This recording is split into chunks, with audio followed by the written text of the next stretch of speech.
Ladies and gentlemen, welcome to week 9 of Smackdown Live. Don't even know what happened there, Astro. We got a tweet from Vince McMahon. It's a new year. Time to put this behind us. Or to put this behind you. One more match to bury the hatchet. Star Destroyer, Drew Gulak, Oney versus Gulak 3. Speaking of which, Drew Gulak already in the ring and Oney making short time making his way down there. I'm just like sprint past like a blue lightning bolt. These two have been going at it for weeks now, ever since their tag team match some time ago, and then it's just been going. It's been about a month. Stop. This is what I like. This is a feud that's been building and making both men look like $1 million. Of course, they had a dark match there last week, but this one here is opening the show on Smackdown Live, Astra. They've been opening the show pretty much every time for the past little bit, but starting the show in the best way absolutely possible. Also, Welcome to SmackDown, everybody. Welcome to SmackDown. It was a lot of information to throw at you at the start there. Didn't expect Oney to just book it to the ring as soon as possible. The referee almost getting taken down there. Of course, I'm sure neither one of these men would mind that. Absolutely not. Turn this into an all-out brawl. Just kidding. It already is one, as Oney Lorcan is just taking it to Drew Gulak like he's nothing. Oh, look at that, catching the feet, laying him down to splash. Oney is not giving Gulak any time to work at all. Time to crack the neck and get right back into it, I guess. Oh, dear. Absolutely love it. But anyway, we're in Gainesville, Georgia tonight. Home of AJ Styles. The gay community. Oh, boy. Gotta bring that one up. Sorry. Love you, AJ. That interview was one of my favorite ones of all time. But we got two good old American boys beating each other down. This is what those in Gainesville, Georgia like to see, I would only assume. Definitely, Atlanta is a great place for wrestling. Yeah. A couple of pretty good organizations down here. Don't know them off the top of my head, but I do know I've heard a couple of being referred to. Also the home of Bill Goldberg. Somewhere around here. He's not from Gainesville, but he's in the area. He's from Georgia. He's from Georgia somewhere. Somewhere down here. They had a bit of a zombie problem here for a while, but they got that sorted out, so. Oh, thankfully. Yeah. Now we just got Oney and Drew. And Oney still is not letting Drew get to his feet. I don't think Drew has hit very much at, if anything, against Oney here tonight, as it's just been all Oney, all action. An Irish whip into an Irish whip. When was the last time you've ever seen that? I don't know. It's just like Oney jumping off the top rope. When was the last time we've ever seen that? I mean, he's a high flyer. He's taken cues and inspiration from Rusev. He most certainly has. My God, Oney, relax. We haven't seen Rusev in some time, so I forgot that he was high flyer Rusev. High flyer Rusev, baby. Oh, goodness. All right, so Oney is setting up the announce table for something here. Referees at a count of 3, and then stopped. Yeah, not too sure why he did. Oney just whipping Drew into the apron. Not even trying to get him in the ring, just chucking him into the apron over and over again. Just trying to cause pain at this point. Like, this gotta be destroying Drew's chest to the point that he probably can't breathe, and Oney don't care. Count of 6, resetting the count. Now Oney right back outside. And there he goes, finally taking the time to throw Drew Gulak motionless into the ring. Elbow drop to the lower spine. That was, I don't know whether I should call that like original offense or just Gulak was just playing dumb so they didn't have to go back in the ring and lose.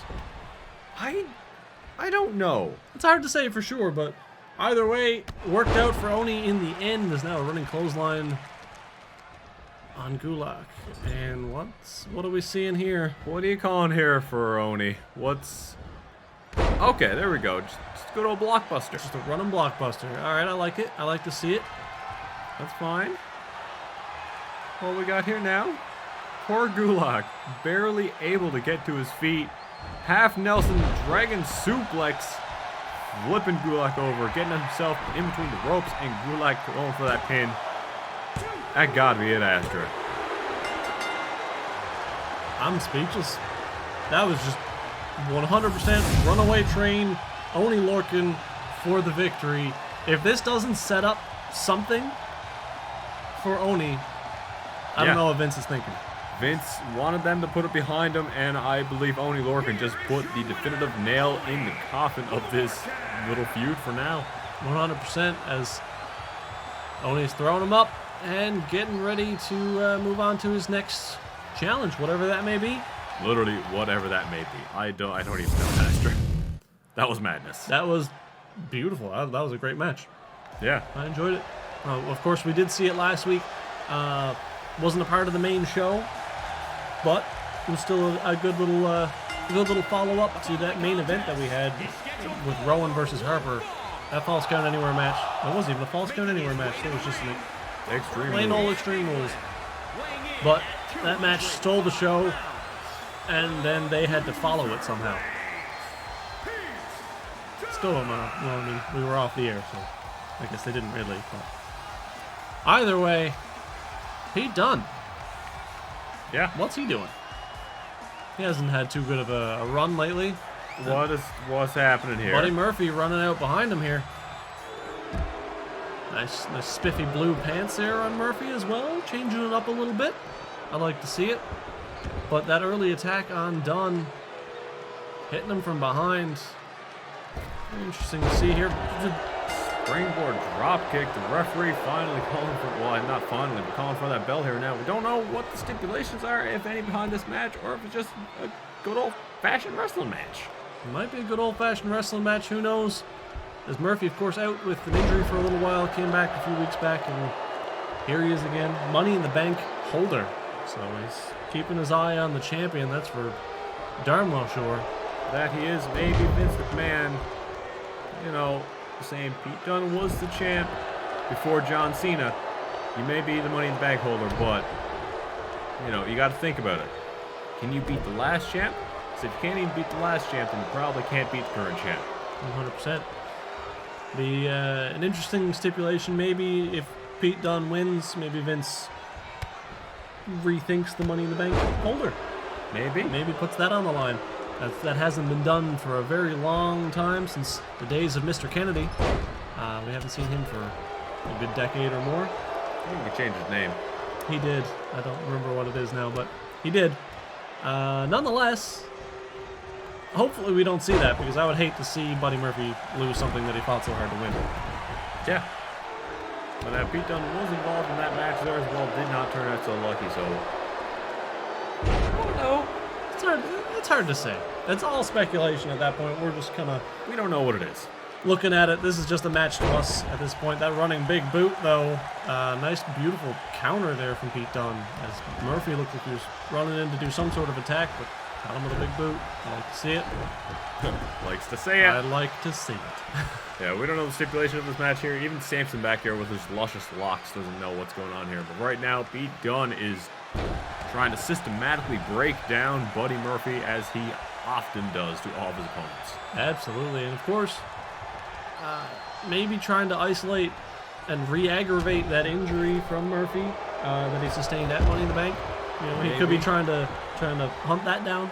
Thing is, yeah, we don't actually know what that injury is. It wasn't made public. It was just announced that Buddy Murphy is out with a minor injury. He took some time, healed it up, did not, you know, he didn't say anything. Kept it quiet. Absolutely. Also got some confirmation in regards to Kyle O'Reilly. Mentioned on Monday Night Raw that he is suffering an injury. Lower back should be good to return for the Royal Rumble. So that's also something very interesting to keep in mind.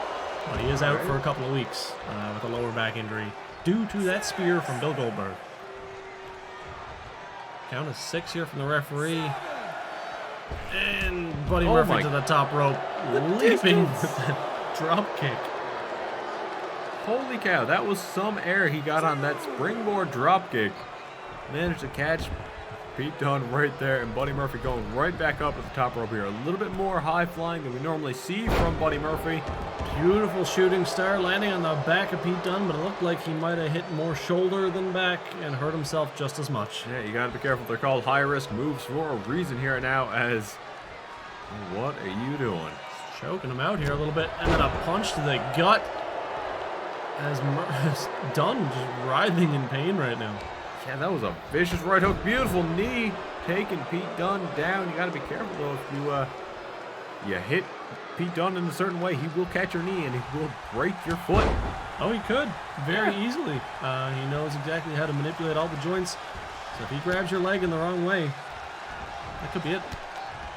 Just like this, look at that, maintaining wrist control here as he starts just laying the beat down on Buddy Murphy. Twisting him up like a pretzel, working that arm, working the wrist. He knows what he's doing, but thankfully, Murphy's got his wrists taped up pretty tight there. I don't know if he's going to have too much luck working the wrists. The hands, on the other hand, completely open. Well, the right one at least. Yes. I don't know. This match is throwing me off here a little bit, honestly, Astro. I don't know where it's going or what it's leading to, but it's a doozy so far. It's been a great card so far for SmackDown. Buddy Murphy, Pete Dunne putting on one amazing show. We saw the finale, Lorcan versus Gulak 3, earlier, just moments ago. That was a great match for Lorcan anyway. That it was.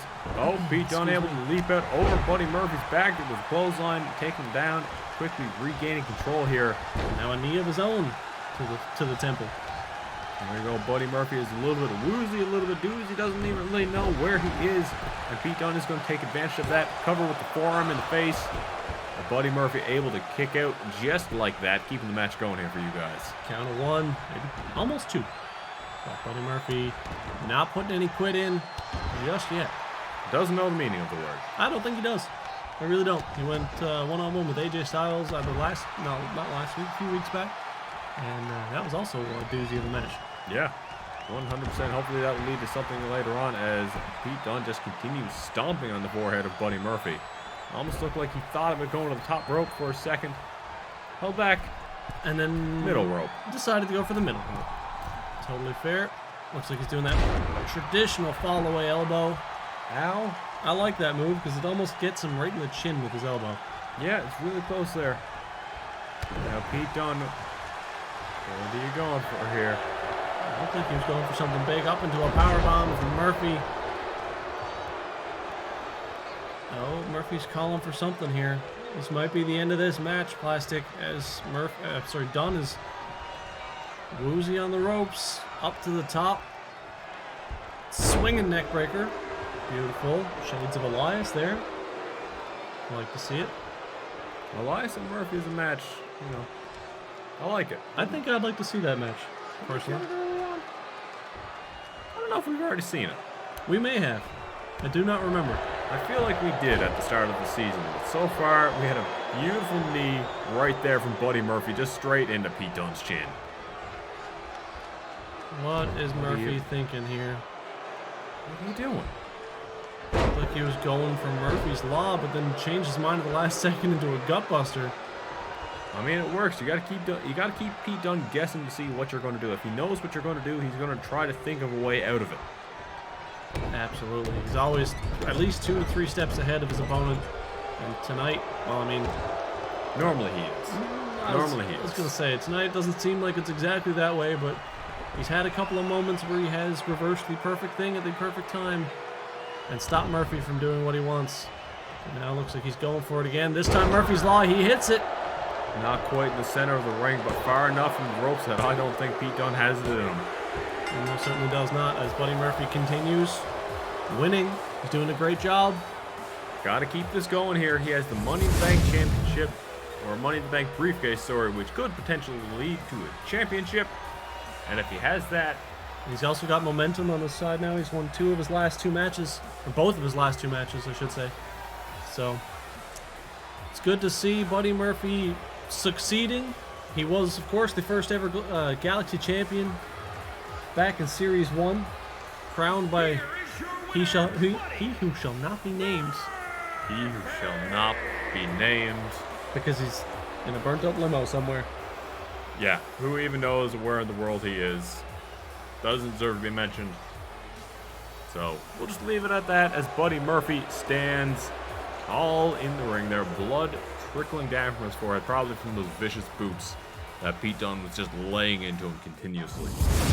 Absolutely. And now we move into the main event of the evening. What? Charlotte Flair recently determined that she was the one who facing Peyton Royce at the Royal Rumble. The final member of the 4 horsewomen that Peyton has to beat. That she needs to beat. Otherwise, it's all for naught, as she currently has almost held that championship for an entire year. Yeah. So very good job on Peyton's part. I mean, it'd be interesting to see if she finds a way to get involved in this matchup tonight. Hopefully she doesn't. Keep the match clean. Save all that animosity for the Royal Rumble. Could make it an even better match, but we'll find out as it is right now. We don't even know what this match is. Literally don't know. The lights are black. Okay. What's going on here, Astra? I'm not entirely sure. The number 1 contender for the Women's Championship and the number 1 contender for the WWE Championship are currently making their way to the ring here. Could we be in store for a mixed tag match? It would actually be the first one that we've seen here. I don't know. It's hard to say for sure, but either way, let's keep spirits high. Of course, if this is in fact a mixed tag match for the number 1 contenders, we can only assume that we can hope. I mean, yeah, that they put on a good show. Just maybe get us a little bit more ready for the Royal Rumble. Of course, Luke Harper challenging John Cena at the Royal Rumble. Won his opportunity last week against Eric Rowan, and in spectacular fashion, might I add. Literally took Rowan around the arena. Both these men. Those two destroyed each other. They absolutely destroyed each other. Music. Billy Kay? This is iconic. What is happening, Astra? Very interesting. We got Peyton Royce coming to the ring here. I can only assume this is going to be a mixed match tag or mixed gender tag match, whatever you want to call it. I don't even know. But I'm excited. This will be the first time that Peyton has participated on Smackdown in a very long time. She doesn't need to. Absolutely not. She won the belt. Why does she need to participate? I mean, there's one of the champs. Is there going to be another? I certainly hope so, because that would be absolutely iconic. Iconic!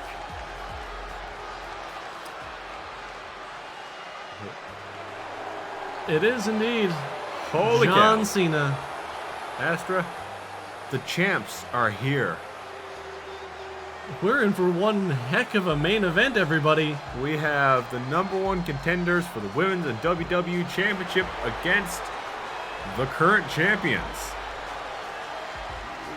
What is going on? Normally you should hold this off. You shouldn't have them clashing until the actual Rumble itself. I mean, we've got 2 weeks.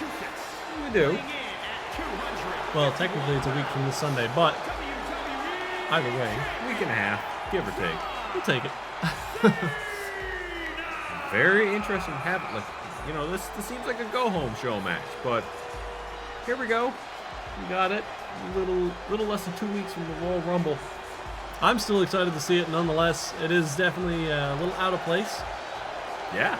but Luke Harper staring on at John Cena from the outside there. staring down that championship Oof. because he wants it. He had a few opportunities last season. None of them came to fruition. And now he has the biggest mountain, the biggest hurdle that he could possibly climb in John Cena. The problem is for Luke Harper is John Cena wasn't around in the first season, so he didn't have an opponent like John Cena to even attempt. So if he couldn't beat those other guys, does he stand a chance to defeat John Cena?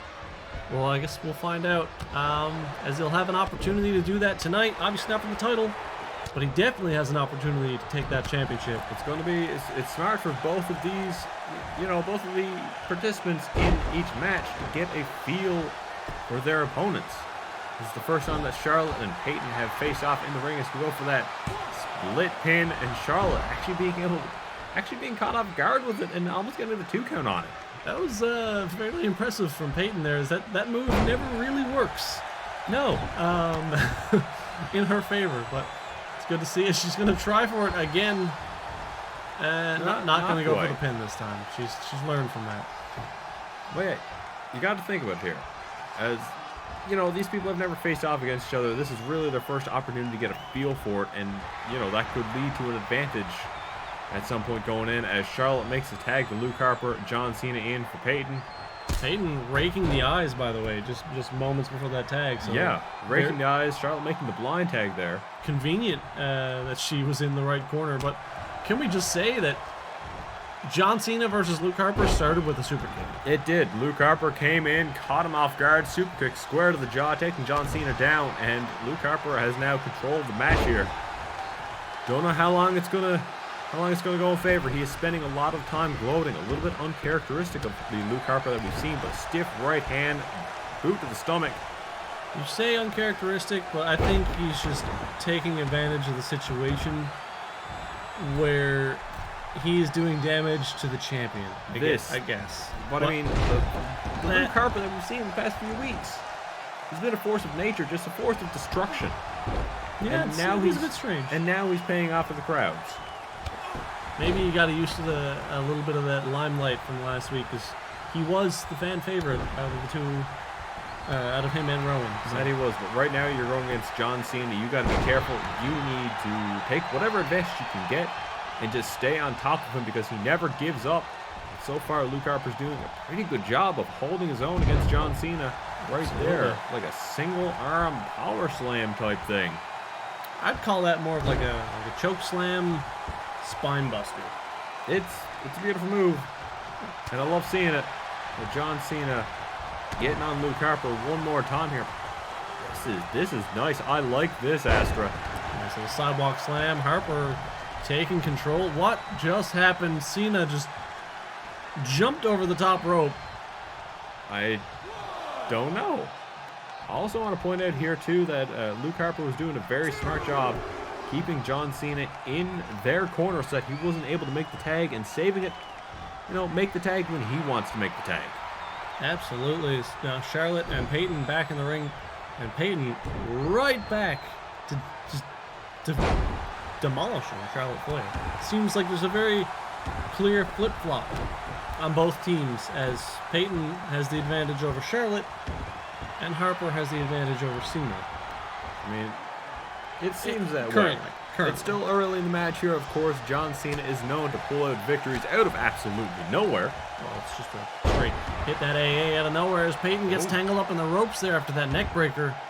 That was a little bit gross. Charlotte taunting at John Cena a little bit. Why? I'm not entirely sure. And now getting shoved into John Cena. Gotta be careful there, Peyton. You knock John Cena off, and that's not necessarily going to bode well for you. But there you go. Caught the leg. Spinning little leg takedown there. Taking Charlotte down to the mat. Throwing her into the corner. Double team move? Nope. Looked like she was trying for something, but reversed by Charlotte. Knocked her down. John Cena just trying to stay out of the way here. Is she going for the figure four? She is. A modified version of it around the turnbuckle. The referee not even properly calling for that hold to be broken, instead of calling for the count out. Don't know how I feel about that, Plastic. Nice referee might not be around next week. Yeah, he might not.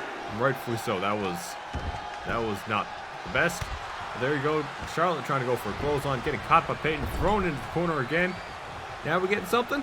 Now we're getting something. A little bit of a tag team action here. Kick to the gut as Harper running in to save the day. Oh, nice little double team DDT from Peyton and Cena. Oh dear, Peyton there making sure that Charlotte rolled out of the way so that she was not able to break up the pinfall. But now John Cena in charge with Luke Harper, who very wisely rolls out of the ring, but takes some time to recompose himself. Absolutely. Charlotte is trying to take some time here to get back to her feet. Nice little move there from Harper, sidestepping twice. Very smart. Back steps, side steps, making John Cena miss all of his moves there, but push off from the takedown, Luthez press, and then just lay the beat down. This is where John Cena shines. If you're not careful, he can turn the match around with just 5 moves. Yeah, they're called the five moves of doom for a reason, and right into John Cena just pummeling into Luke Harper like it's nothing. The 3 fist drops into the final. You can't see me 5 knuckle shuffle, and he nails it. Oh dear. So that's 4. That was 4 fist drops in the span of maybe like a minute and a half. This might be it. Luke Harper had the advantage so far, but now John Cena has him up for the attitude adjustment. In for the pin. Right in the corner, Charlotte. You're going to break it up? And Charlotte, just like that, turns her back on her teammate and says, "This isn't my fight." Interesting. But I think the most important thing to take out of that match, Astra, is just how quickly John Cena seemed to turn things around after going pretty much the whole match getting dominated. 100%. Like we said, 5 moves of doom. Is 4 fist drops and an attitude adjustment. Apparently. Just put away Luke Harper. Anyway, guys, thank you so much for watching SmackDown tonight. We'll see you guys next week for Monday Night Raw.